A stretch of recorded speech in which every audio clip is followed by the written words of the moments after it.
Hindu Lions संगठन द्वारा शोभायात्रा संपन्न। રામનવમીના પાવન દિવસે હિન્દુ લાયન્સ સંગઠન દ્વારા ભવ્ય શોભાયાત્રાનું સફળ આયોજન કરવામાં આવ્યું હતું। આ પ્રસંગે મોટી સંખ્યામાં ભાવિક ભક્તો અને સ્થાનિક લોકો ઉત્સાહપૂર્વક જોડાયા હતા। શોભાયાત્રામાં ભગવાન શ્રી રામના જીવનના વિવિધ પ્રસંગો દર્શાવતા ઝાંખીઓ, ભક્તિમય સંગીત અને ધ્વજ સાથેનો ધાર્મિક માહોલ જોવા મળ્યો હતો। બેલીમોરા શહેર જય શ્રી રામના નાદથી ગુંજી ઉઠ્યું હતું। આનંદ અને શ્રદ્ધાનો માહોલ છવાઈ ગયો હતો। આ કાર્યક્રમમાં ગણદેવી ધારાસભ્ય નરેશભાઈ પટેલ, બેલીમોરા નગરપાલિકા પ્રમુખ મનીષભાઈ પટેલ, બેલીમોરા શહેર ભાજપ પ્રમુખ નીરવ ટેલર, આતલિયા ગામના ડેપ્યુટી સરપંચ જયેશભાઈ પટેલ, ધકવાડા ગામના સરપંચ નમ્રતાબેન પટેલ, સમાજના આગેવાનો તથા સંગઠનના સભ્યોએ સક્રિય ભાગ ભજવ્યો હતો અને શાંતિપૂર્ણ રીતે શોભાયાત્રા પૂર્ણ થઈ હતી।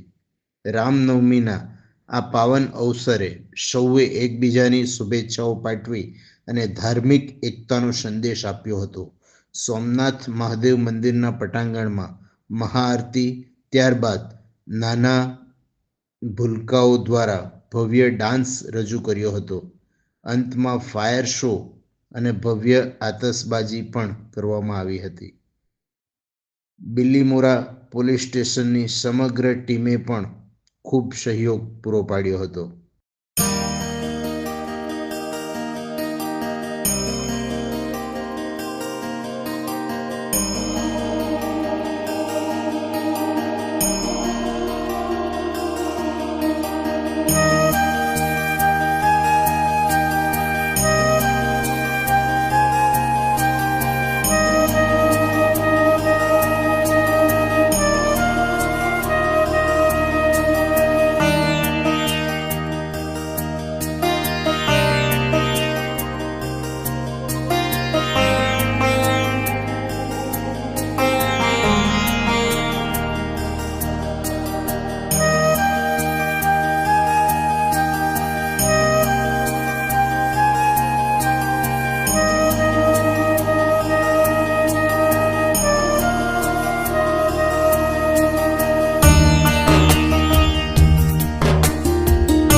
સતત પાંચમા વર્ષે ભગવાન શ્રી રામના જન્મોત્સવ નિમિત્તે ભવ્ય શોભાયાત્રાનું આયોજન કરવામાં આવ્યું હતું અને આ શોભાયાત્રા દેસરા રામજી મંદિરથી લઈ સ્ટેશન રોડથી લઈ ગંગા માતા મંદિર, સાગર દર્શન, ઓવરબ્રિજ, ગોહરબાગથી થઈને ITI અને આતલિયા સર્કલથી પરત થઈને સોમનાથ મહાદેવના મંદિરે એનું સમાપન થયું છે અને ત્યારબાદ ફાયર શો તેમજ મહાપ્રસાદનું પણ આયોજન કરવામાં આવ્યું છે.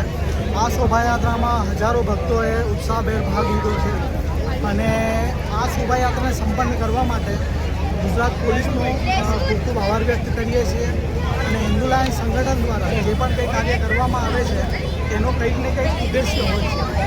આ કાર્ય માટેનો જે મુખ્ય ઉદ્દેશ્ય હતો, જે આપણું યુથ છે એ ધર્મના નામે અમુક ન્યુસન્સમાં ફસાયું છે અને એને ધાર્મિક રીતે ફરીથી આપણા ધર્મમાં પરત લાવવા માટે અને ધર્મની રક્ષા કરવા માટે આ કાર્યક્રમનો ઉદ્દેશ્ય પૂર્ણપણે થયો છે અને એવા ઘણા કાર્યક્રમો છે જે રીતે હિન્દુ સમાજ નવરાત્રિ, હિન્દુ એકતા ક્રિકેટ ટુર્નામેન્ટ એનું પણ આયોજન કરવામાં આવ્યું છે અને તમે જોઈ શકો છો કે આ શોભાયાત્રામાં દરેક હિન્દુએ પોતાની જાતિ છોડી પોતાનો આહાર કે શું થાય છે એનાથી કોઈ ફરક નથી પડતો.